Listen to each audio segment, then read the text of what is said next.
80, 100 ans, et on prend le domaine de l'emploi, on voit qu'on n'a pas la diversité d'emplois qu'on avait aujourd'hui. Avant, les emplois, c'était l'élevage, c'était l'agriculture. Ceux qui travaillaient en dehors de ça, c'était des usines qui commençaient à naître. Mais ils ne travaillaient pas comme des cadres, ils étaient plutôt comme des manœuvres en fait. Un peu plus qu'on avance, un peu plus tard, il y a 50 ans comme ça, ceux qui étaient diplômés avaient au maximum de secondaire 5 ou secondaire 3, mais avec ça, c'était des cadres et ils pouvaient travailler. Pour ceux qui travaillaient de la terre, on n'avait pas besoin de diplôme, ni d'entrevue, de rien. Il fallait juste montrer que tu étais fort et capable de travailler. Une fois, j'écoutais la télévision avec mon papa et il a vu un monsieur qu'on a présenté qui était ministre. Bienvenue à la famille Kofi.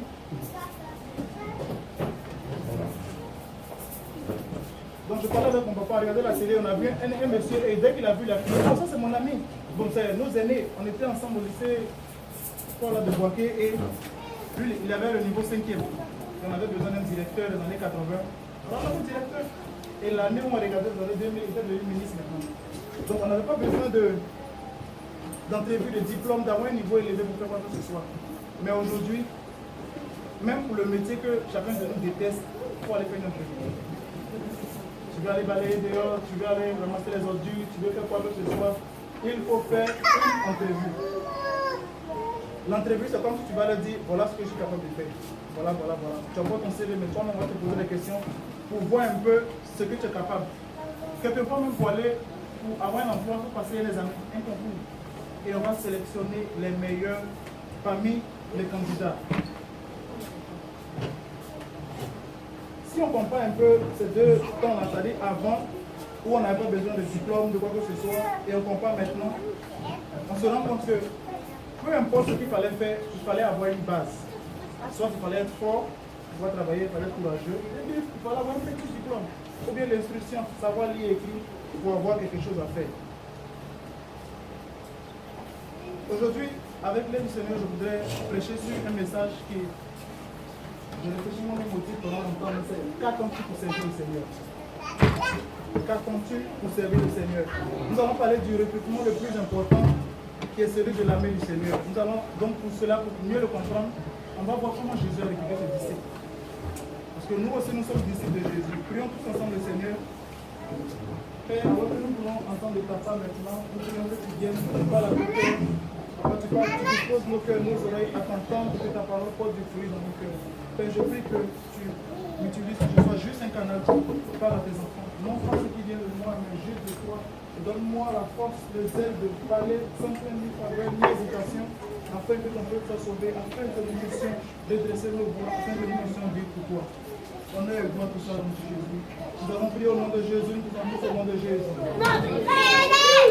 Donc quand Jésus commence son ministère, il commence à recruter parce qu'il avait besoin d'aide, il était seul pour faire cette œuvre. Est-ce qu'il n'était pas capable de la faire seul? Il était capable, mais il avait besoin d'hommes qu'il devait former pour prendre la relève.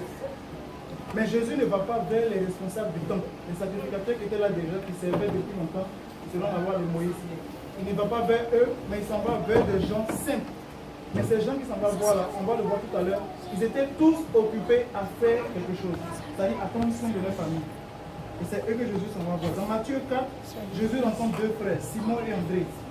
Au verset 18 de Matthieu 4, la Bible dit, quand il marchait le long de la mer de Galilée, il vit deux frères, Simon appelé Pierre et André son frère, qui jetaient un filet dans la mer, car ils étaient pêcheurs. Il leur dit, suivez-moi et je vous ferai pêcheurs d'hommes.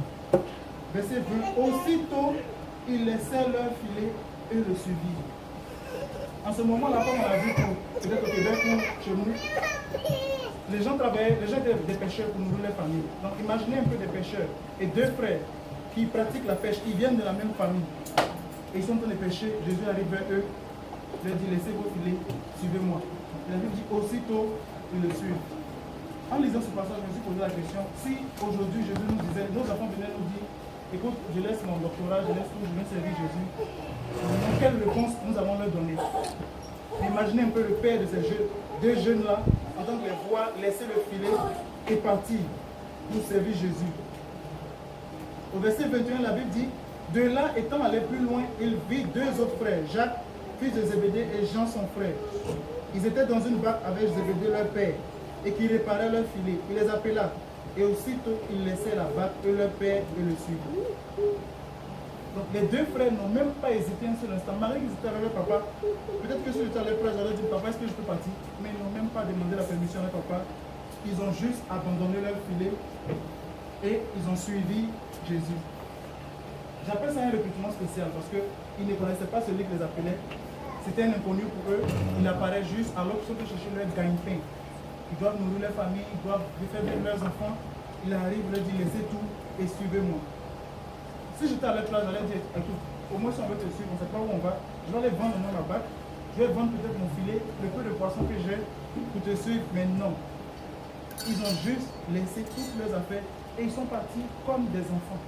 Parce que c'est un comportement d'enfant. Pourquoi beaucoup d'enfants se perdent dans la rue? Parce que quand on a vu arrive, un inconnu, viens sur moi, il le suit, il s'en va. Comme des enfants, ils sont partis. C'est pour ça que Jésus disait toujours en Matthieu 18, si vous ne vous convertissez et vous ne devenez comme les petits enfants, vous n'entrerez pas dans le royaume des cieux. Si nous voulons suivre Jésus, nous devons avoir le cœur d'un enfant. Aujourd'hui, si Jésus nous pose la même question, abandonner tout pour le suivre, le servir, abandonner toutes ses familles, travail, bien, avantage, tout ce qu'on a, est-ce que nous sommes capables de le faire? Parce que suivre Jésus signifie perte de rébellion, déchirement avec la famille, conflit avec l'entourage. Mais ces jeunes gens que Jésus a appelés n'ont pas pensé à toutes ces choses-là. Quand on voit ces gens, on se dit non, ce sont des pécheurs. Que peut-être que les pécheurs ne gagnent pas beaucoup d'argent, c'est pour ça qu'ils ont suivi Jésus. Mais dans Matthieu chapitre 9 au verset 9, la Bible dit, de là, étant allé plus loin, Jésus vit un homme assis au lieu des péages, et qui s'appelait Matthieu. Il lui dit, suis-moi. Cet homme se leva et le suivit. Matthieu était un publicain, c'était un percepteur d'impôts. À cette époque-là, comme on le sait tous, c'est Rome qui dominait l'empereur. Et l'empereur avait besoin de manger, il avait besoin d'argent pour diriger l'Europe, diriger Israël, tout son empire. Cet argent, il allait le prendre où? Certes, on a fait la guerre, mais avec ceux qui dominaient. C'est là qu'on a instauré les impôts jusqu'aujourd'hui on paye. Les 14%, 15% qu'on paye, c'est tout ça, ça part de là. Donc, il fallait payer l'impôt. Mais, qu'est-ce que Rome a fait? Ils ont choisi en Israël des gens qui étaient déjà riches, qui étaient déjà bien placés, et ces gens-là étaient chargés d'aller prendre l'impôt chez les pauvres, chez les autres. Et Matthieu faisait partie de ces gens-là. Pour ceux qui viennent de la Côte d'Ivoire, il était un peu comme quelqu'un qui travaillait au trésor. Ceux qui vont sur le terrain, pour avoir eu des amis qui travaillaient au trésor, c'est que ceux qui vont sur le terrain ont parfois plus d'argent que ceux qui sont au bureau. Parce qu'il va, il peut dealer avec les gens, il prend sa part et il retourne. C'est comme ça que Matthieu était. Matthieu était riche, mais il était aussi un voleur. Parce que lui, il fallait payer 15%, il prend 30% et il s'en va. C'est cet homme-là que Jésus appelle. La Bible dit aussitôt, il se lève et il le suit. Est-ce qu'il va faire le point de la journée? Est-ce qu'il va faire le point du mois? Sa retraite pour laquelle il a proposé depuis longtemps? Est-ce que Matthieu a pensé à ça? Il s'est juste levé, la Bible dit, il s'est juste levé et il a suivi. Sa prime, quoi que ce soit, c'est pas son affaire. Aujourd'hui, combien de gens peuvent démissionner, abandonner l'emploi pour servir le Seigneur? Je me rappelle quand je suis arrivé, j'avais une chose à l'idée, je voulais juste avoir de l'argent. Donc, il y avait une étude biblique comme celle-là chez moi à la maison.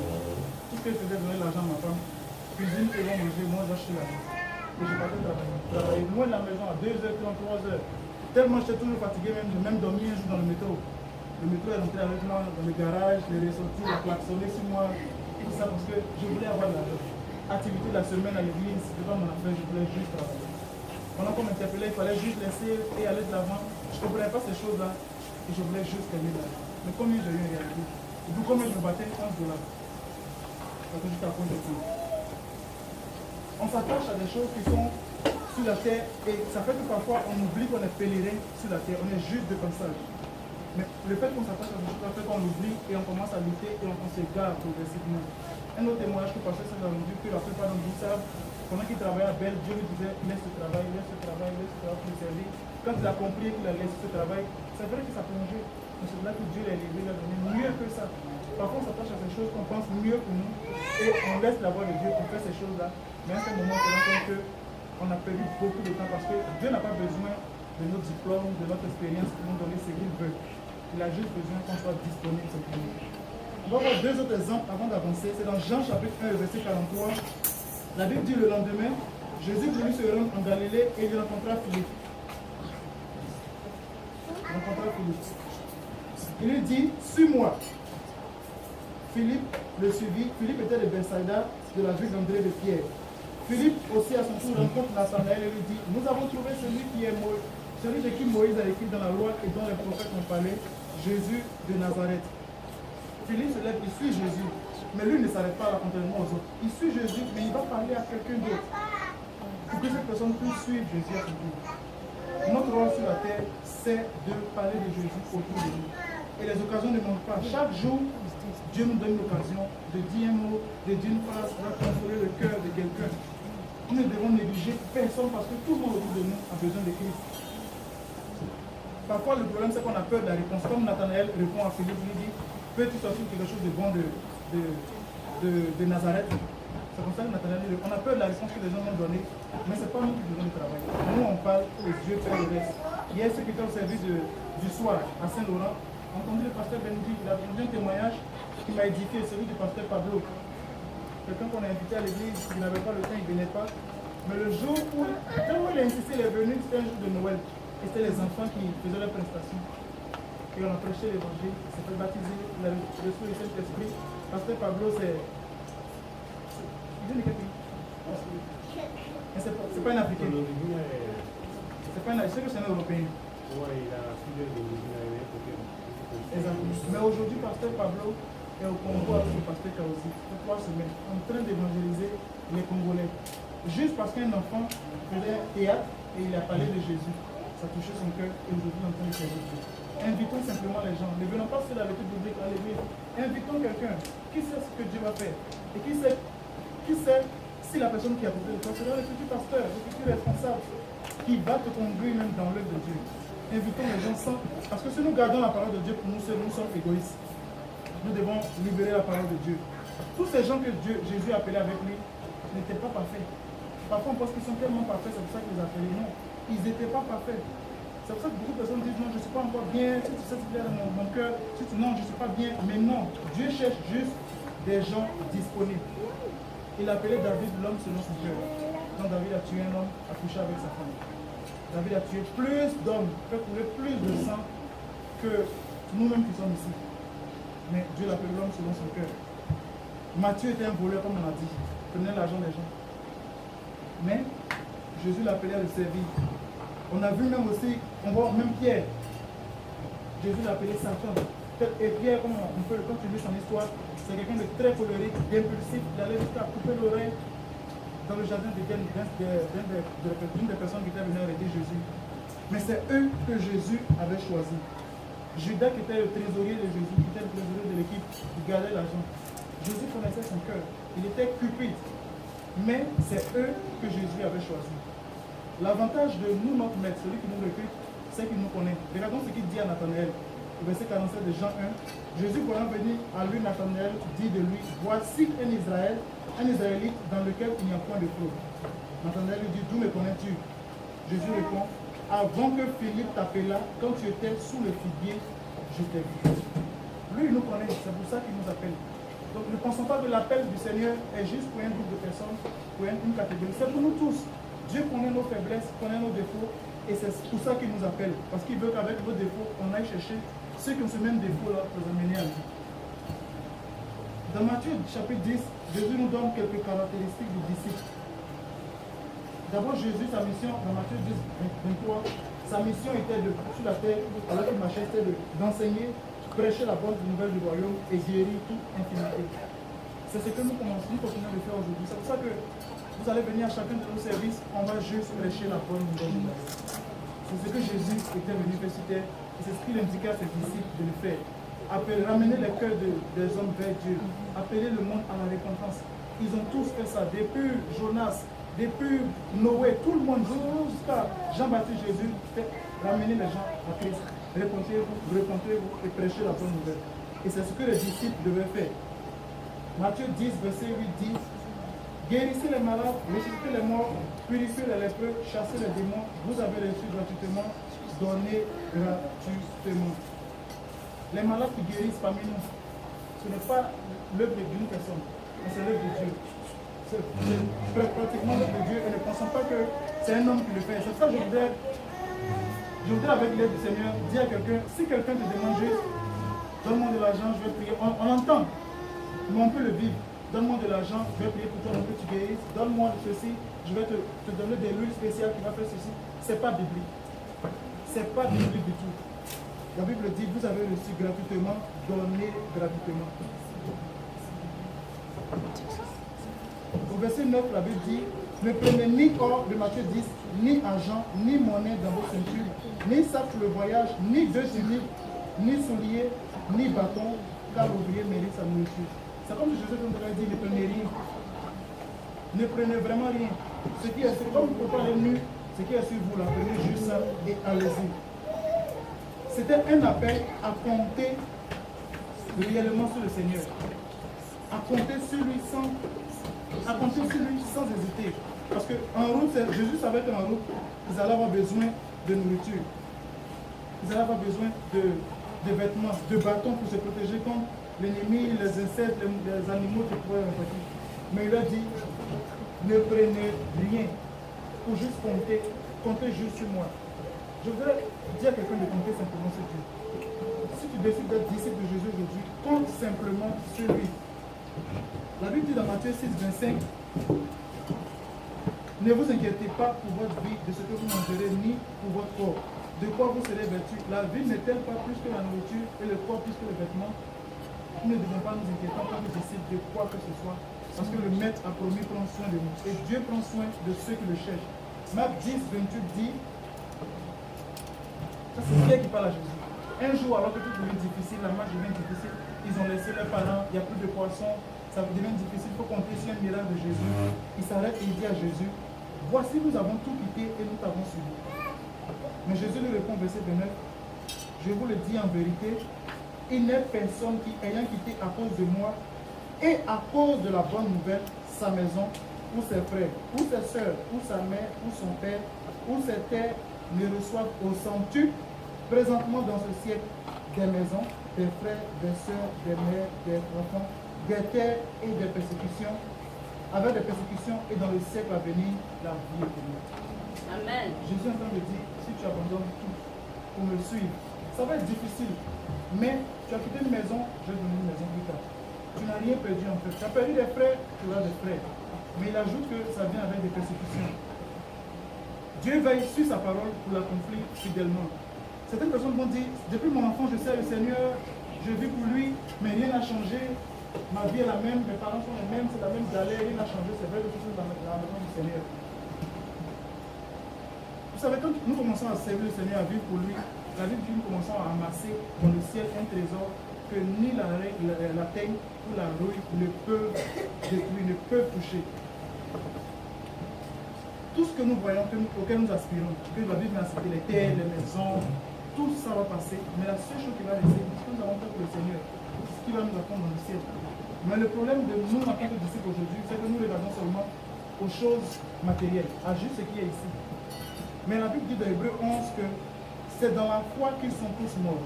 Ils, pour parler de qui? Des disciples qui ont servi Jésus, les apôtres, les mêmes que Jésus appelait au début. L'histoire le dit, qui a été crucifié et renversé. Après avoir été, les autres ont été plongés dans des rues chaudes. Jean a été même décapité au temps de Jésus. Il a servi sa tête sur un plateau. Qu'est-ce qu'il a fait de mal? Il a juste servi le Seigneur. Mais eux aussi, ils espéraient qu'ils aient sur la terre une famille, de l'argent, un bon boulot, tout. Mais ils n'ont pas eu. Mais la Bible dit, c'est dans la foi qu'ils sont tous morts sans avoir obtenu les choses promises. Mais ils les ont vus et salués de loin, reconnaissant qu'ils étaient étrangers et voyageurs sur la terre. Ils ont gardé la foi jusqu'au bout. Qu'est-ce qui va t'empêcher de garder la foi? Est-ce une maison, un mari, un enfant, un privilège, un bien matériel? Qu'est-ce qui va passer? Et la Bible dit que c'était un voyage. Ils ont reconnu qu'ils étaient étrangers et voyageurs sur la terre. Quand un étranger arrive ici, je pense que Caroline a dit, je le réponds, quand un étranger arrive ici, que les routes soient mauvaises ou pas, que le feu marche ou pas, lui veut juste circuler, s'en va, il retourne chez lui. C'est normalement comme ça que nous devons comprendre. Dieu m'a donné gloire à Dieu. Dieu ne m'a pas donné gloire à Dieu. Parce que ce que moi je mérite, ce n'est pas ici, mais c'est là-bas. Et la Bible de verset 14, ceux qui parlent ainsi montrent qu'ils cherchent une patrie. Si S'ils avaient eu en vue celle d'où ils étaient sortis, ils auraient eu le temps d'y retourner. S'ils avaient regardé seulement là où ils étaient avant, ils allaient retourner là. Mais parce qu'ils regardaient devant, ils sont allés jusqu'à mourir. Mais maintenant, ils en désirent une meilleure, c'est-à-dire une cité céleste. C'est pourquoi Dieu n'a pas honte d'être appelé leur Dieu, car il leur a préparé une cité. Nous devons avoir les yeux plus hauts, en train de regarder à Dieu. Parce que l'éternité va être plus longue que notre vie sur terre. On dit combien d'années aujourd'hui? 80, 100, c'est trop 120 ans, avec plein de problèmes de santé. Mais l'éternité va être longue. Et c'est ça que nous devons préparer. La Bible dit que Christ est le rémunérateur de ceux qui le cherchent. Un disciple doit juste regarder à Christ.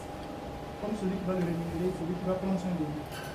1 Corinthiens 15, 19 dit, si c'est dans cette vie seulement que nous espérons en Christ, nous sommes les plus malheureux de tous les hommes. Si nous pensons seulement à tout ce qui est ici, si nous comptons sur Jésus juste pour ce qui est ici, nous sommes les plus malheureux. Nous devons croire en lui, avoir la foi en lui, pour ce qui arrive plus loin. Donc il y a une vie après la mort, et celle-là, c'est elle qui est plus importante. Dans Luc chapitre 5, au verset 11, ça parle en détail de l'appel de Simon-Pierre et de son frère André. Jésus arrive, il est en train de pêcher, et il leur dit, venez, jetez le filet de ce côté. Ils ont passé tout le temps à pêcher avec lui. Dès qu'ils le jettent, le filet est tellement plein qu'ils n'arrivent même pas à le porter. Ils vont appeler à l'aide, les gens viennent, on les aide à porter le filet. Jésus fait ce miracle-là, juste pour leur montrer que vous avez passé tout le temps à pêcher le poisson, vous n'avez pas eu. Moi j'arrive, voilà ce que vous faites. Si vous êtes avec moi, vous allez avoir plus que ça. C'est pour ça que la Bible dit, aussitôt il le suivit. Dès qu'ils ont vu ça, c'est fini. Ce gars-là, si on le suit, on a tout eu. Et c'est comme ça qu'ils ont suivi Jésus. Un disciple doit être persévérant.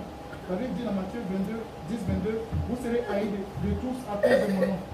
Mais celui qui persévérera jusqu'à la fin sera sauvé. Si nous venons sur Jésus, attendons à ce qu'on nous haïsse.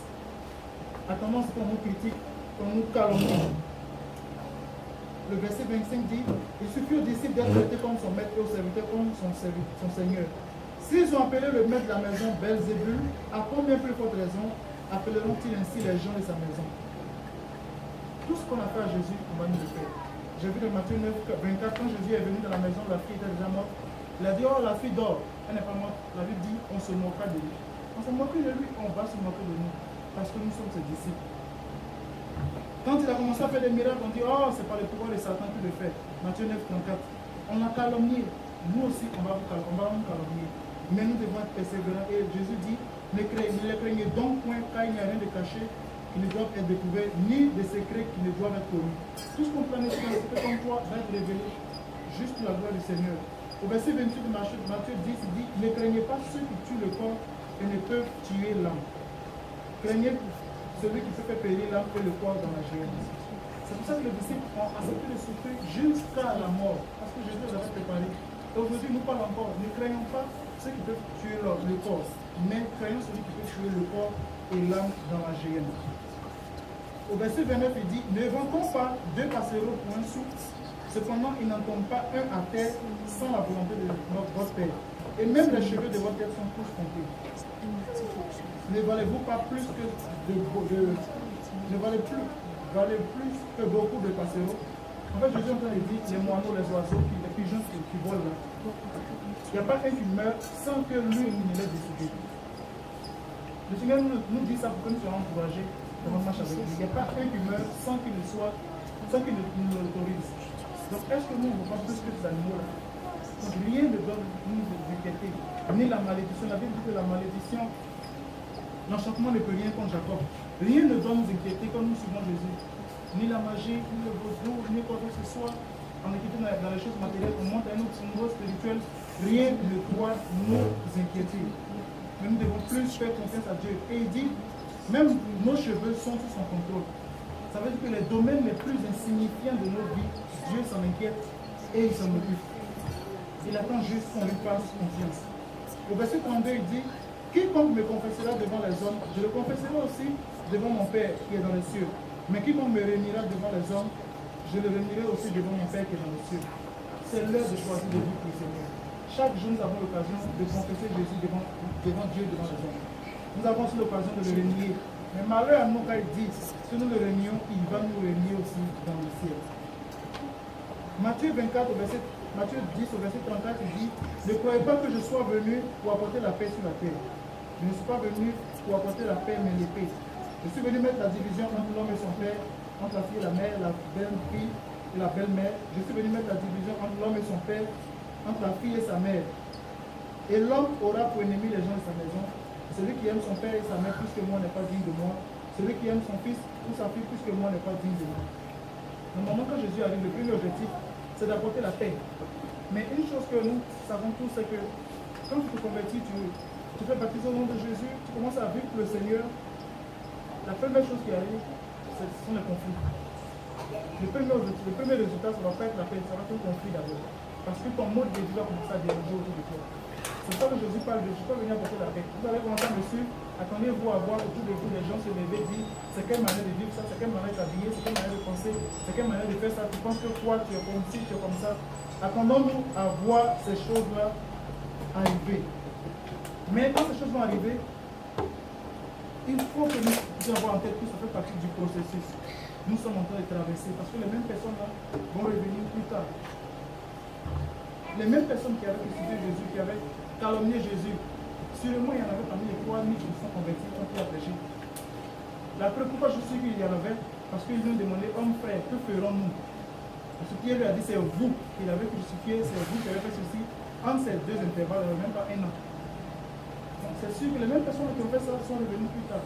Si quelqu'un te calomnie, te critique, te dit quoi que ce soit, continue de l'aimer et continue de suivre Jésus. Les conflits font partie du processus et après cela, Christ va se glorifier. Au verset 38, il dit, celui qui ne prend pas sa croix et ne me suit pas n'est pas digne de moi. Celui qui conservera sa vie la perdra et celui qui la perdra à cause de moi la retrouvera. C'est la première fois dans la Bible que Jésus parle de la croix. Et c'est sûr que pour tous ces Israélites qui étaient là, quand il parlait de toi, puisqu'ils savaient qu'il y avait des gens qui étaient crucifiés avant Jésus, pour eux c'était une mort honteuse, dégradante. Pourquoi il parle de toi? Jésus est juste en train de dire que le suivre demande une consécration totale, un engagement total qui peut te conduire jusqu'à une mort dégradante, jusqu'à une mort honteuse. Est-ce que nous sommes prêts à mourir pour Christ? Parfois quand on entend cette question, je dis, ben, ça c'est nous tous, moi je me pose la question, mourir pour Christ, est-ce que je vais mourir maintenant? La Bible dit que dans les derniers temps, on va être persécuté parce que nous devons être pieusement pour Jésus. Je me demande quand ces choses vont arriver, où on n'aura plus accès à nos comptes bancaires, il va falloir choisir entre le signe de la bête, quand on va nous interdire d'avoir des Bibles. Ça a commencé dans plein de pays. En Chine, c'est pratiquement interdit d'avoir une Bible. On emprisonne des gens pour ça. Vous Corée du Nord, du Sud, chez Kim Jong-un. Ça se fait déjà. Mais ça va se faire tôt ou tard. Et ça commence à se faire. Si vous remarquez bien, on avait commencé à parler à la télé officiellement de l'enseignement de la sexualité en France. Mais ça a été comme si c'est comme si tous les ministres du monde ont fait une réunion ensemble et c'est parti comme ça, boum, France, Canada, partout. Et même récemment, ceux qui ont suivi les réseaux sociaux, au Cameroun, j'ai passé de voir dans les manuels scolaires au Cameroun, c'est déjà enseigné. On enseigne des pratiques sexuelles même avec les animaux, c'est déjà dans les livres. Donc, je dis que c'est un programme qui est déjà établi depuis longtemps. Et ça va se faire ensemble. Et quand le temps de la persécution va arriver, ça va se faire ensemble. Où on va fuir? Quand je ne sais pas de montagne tomber sur nous, on va même demander de montagne tomber sur nous, parce qu'il n'y aura plus d'endroit pour se cacher.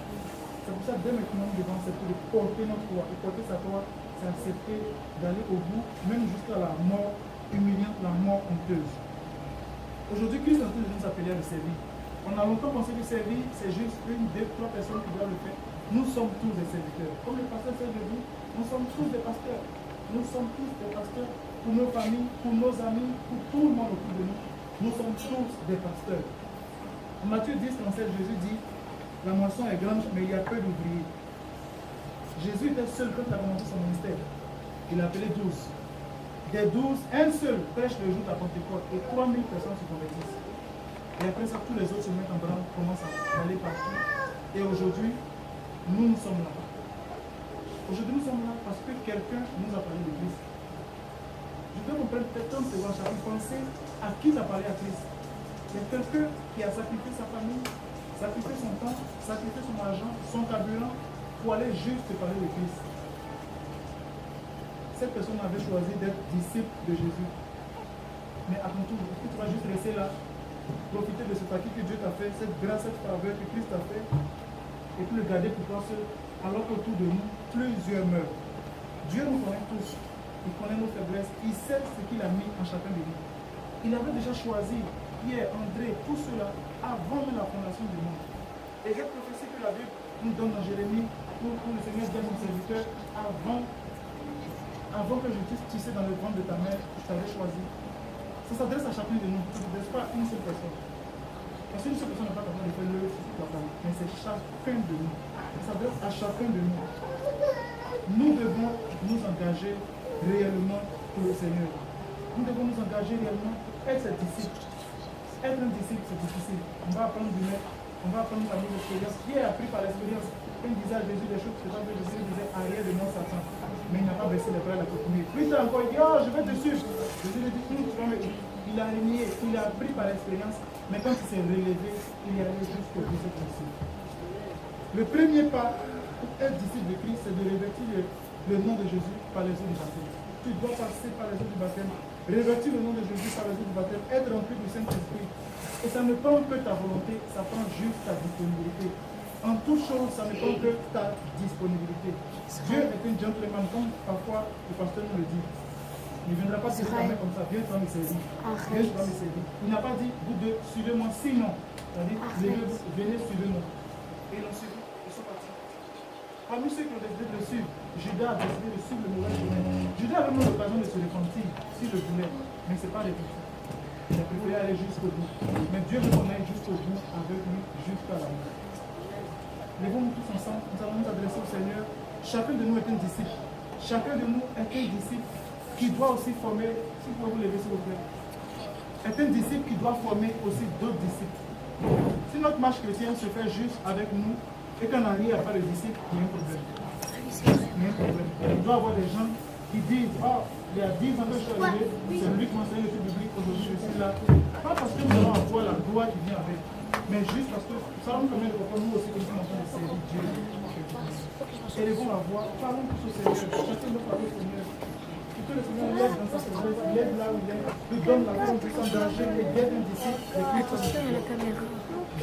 Seigneur, nous allons prier, papa.